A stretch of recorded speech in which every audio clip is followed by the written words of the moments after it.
Halo jemaat GBI Kristus Pencipta, bertemu lagi dengan saya Jadi dan saya Finli di Disciple TV. Nah, kalau di episode-episode sebelumnya kita bahas tentang mental health ya. Nah, kalau di episode yang lalu kita bahas tentang satu superpower, yaitu tentang penguasaan diri. Nah, menguasai diri berarti kita itu belajar untuk asa. Apa itu asa, C? Masih ingat nggak? Masih ingat nggak? Apa kepanjangan dari asa? Asa, A, ambil keputusan. S, sadar diri. A yang terakhir ada batasan. Kalau lupa atau tidak tahu, cek dan tonton video sebelumnya ini, ada di kolom deskripsi ini ya. Oke, jangan lupa ya ditonton dulu ya. Ya, supaya tahu lanjutan ceritanya ya. Betul, supaya urut gitu ya. Nah, sekarang lanjut ke tanda kelima, C. Kita sudah belajar 4 ya.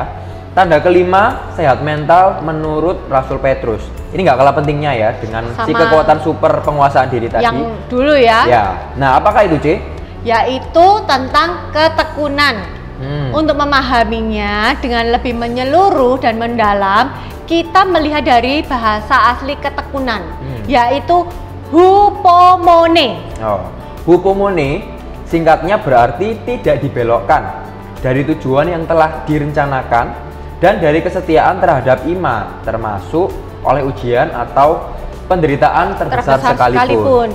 Jadi kalau kita hupomone ya, kita akan sampai garis finish, dan bisa menyelesaikan apapun itu di tengah-tengah segala rintangan dan masalah yang seperti Rasul Petrus katakan di 2 Timotius 4 ayat 17 versi BIMK.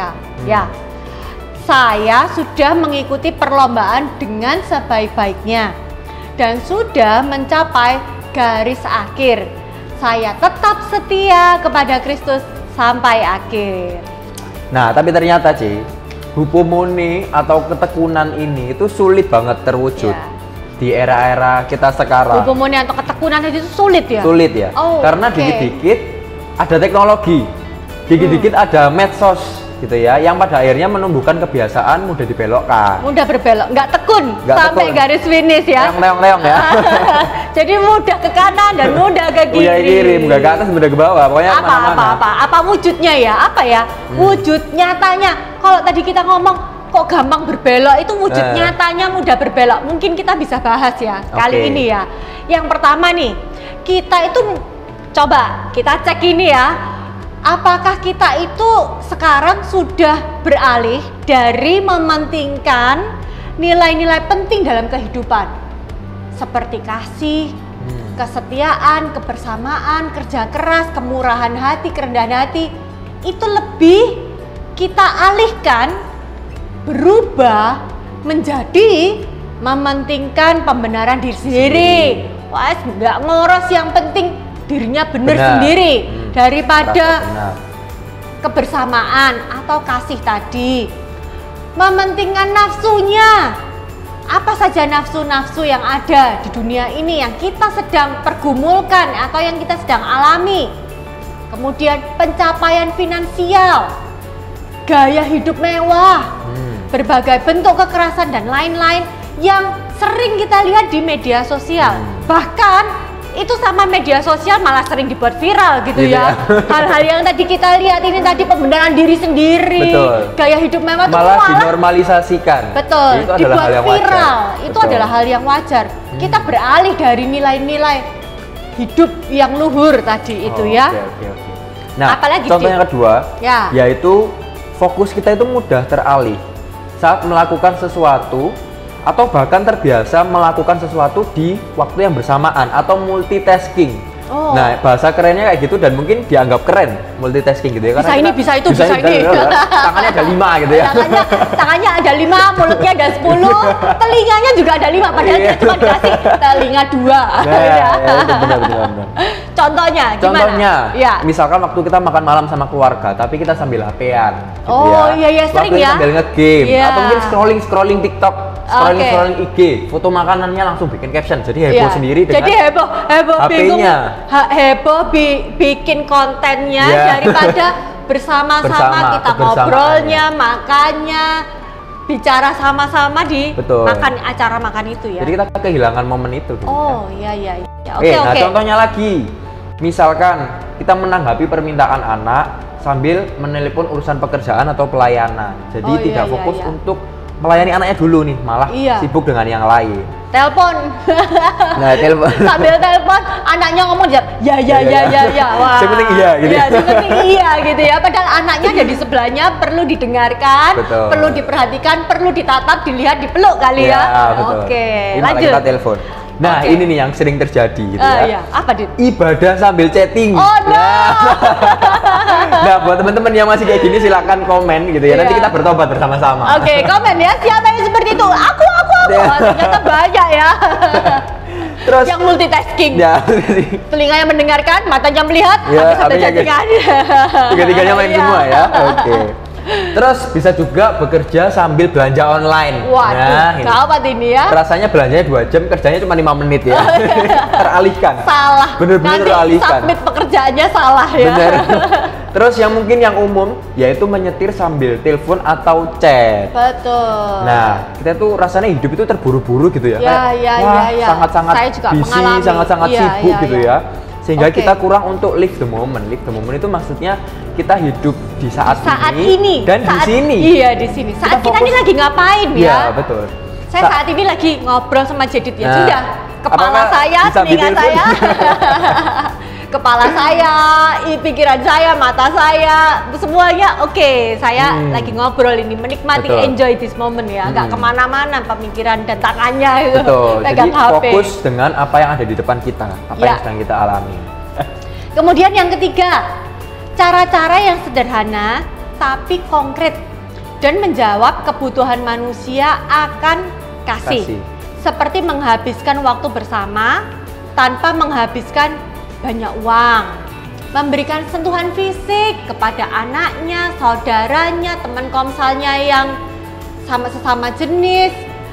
Kemudian apalagi contohnya? Kata-kata yang manis dan membangkitkan semangat. Jadi hari ini kamu cakep sekali. Terima kasih pelayanannya. Meskipun sudah capek-capek, masih banyak pekerjaan tapi tetap mau pelayanan. Seperti itu ya contohnya ya. Cara yang sangat sederhana tapi konkret. Tapi seringkali kita kayak skip itu ya, karena sudah teralihkan tadi itu tadi. Sudah banyak tergantikan oleh aktivitas, banyak yang diurusin aktivitasnya sampai langsung ketemu orang berlalu begitu aja.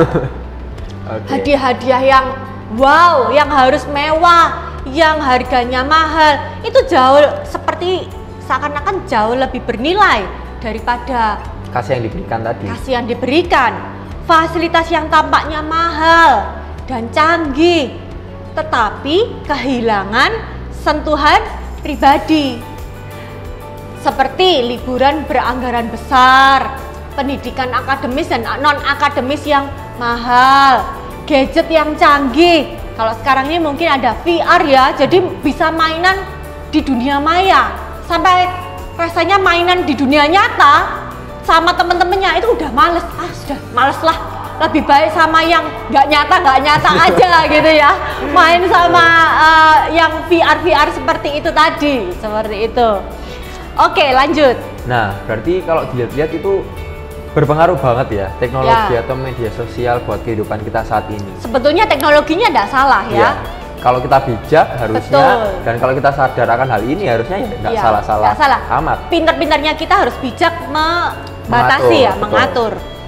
Nah, karena itu supaya hukumone atau supaya tekun, kita tuh perlu membangun kebiasaan-kebiasaan kecil yang kalau kita lakukan terus itu akan dalam jangka panjang kita akan terbiasa fokus pada tujuan Bapa dan iman kita kepada Yesus. Oh ya, oke. Ini sedikit saya kasih contoh ya, boleh dicatat atau boleh di screenshot biar nggak lupa ya. Contohnya ini, contoh-contoh yang konkret. Yang pertama, kita membiasakan diri melakukan hanya satu hal pada suatu waktu. Saat ini ya udah satu hal ini, nggak makan disambi jawab chatting, makan disambi kerja, biasanya seperti itu ya. Terus saya itu aja kadang kalau saking repotnya, saya tuh makan sambil di mobil nih loh, sambil makan supaya kayak diburu waktu gitu ya. Jadi makan itu sambil di mobil, sambil telepon, sambil semua jadi satu. Nah, ini harus bertobat ini ya. Saya harus harus melakukan satu hal. Kita semua harus bertobat. Betul, di satu waktu. Kecuali dalam keadaan darurat ya, misal ada yang emergency atau apa. Oke, lanjut. Nah, contoh lagi, misalkan dalam seminggu atau sebulan kita itu menuliskan ulang tujuan atau panggilan hidup yang Bapak sudah singkapkan, sehingga tujuan panggilan itu bisa lebih tajam dan kita bisa fokus. Bisa inget ya, bisa inget karena terus. Kita nulis. Betul. Kita rutin menulis. Ya, kita sengaja merutinkan untuk menulis, mengingat. Betul. Seperti itu ya.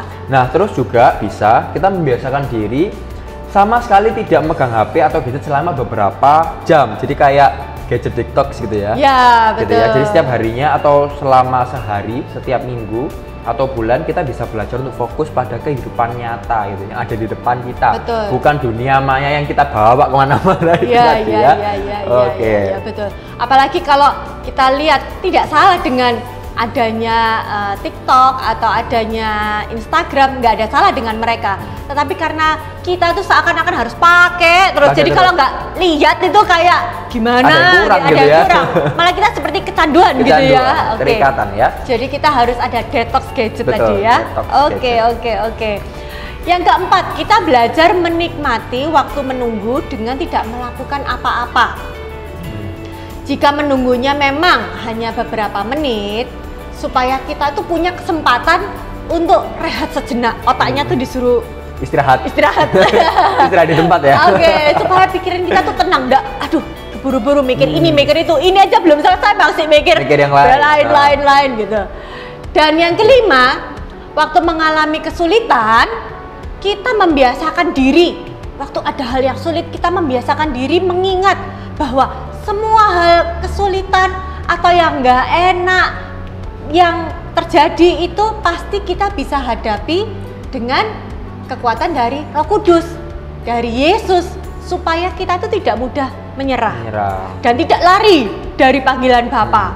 Nanti sedikit nanti kita lari dari panggilan Bapa. Ya sudah nggak usah ikut setia sama Tuhan, nggak usah mengerjakan panggilan ini. Ya sudah, kayaknya aku nggak mampu, seperti itu ya. Jadi kita harus membiasakan diri mengingat, oh ya, Roh Kudus pasti tolong ketika hal-hal yang sulit ini terjadi. Nah, itu juga pasti, C. Roh Kudus pasti akan juga mengilhamkan pada kita cara-cara supaya kita bisa lebih bijak. Betul. Untuk kita bisa fokus ya, yang pasti, dan kita bisa tekun. Gitu. Jadi buat semuanya, buat kita semua, ketekunan alias hubumune ini tidak bisa terbentuk dalam sekejap. Iya, betul. Nggak bisa. Itu dilatih-latih lagi. Langsung. Besok jadi tekun. Nggak ada. Coba ya. Sekarang puasa, besok masih bisa nggak kira-kira? Iya, jadi kita harus belajar gitu ya. Harus dilatih. Siapapun itu juga, dari yang paling muda sampai yang paling tua, pasti harus. Oke. Jadi nanti kita akan melihat hasilnya. Kita akan menjadi pribadi yang sehat mental dan tidak mudah dibelokkan. Oh ya, ada ini sedikit teralihkan. Rasanya kayak nggak mencapai panggilan hidup gitu loh.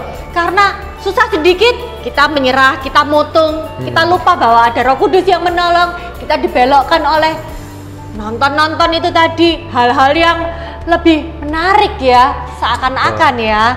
Dan kita juga ternyata jadi mudah bosan ya.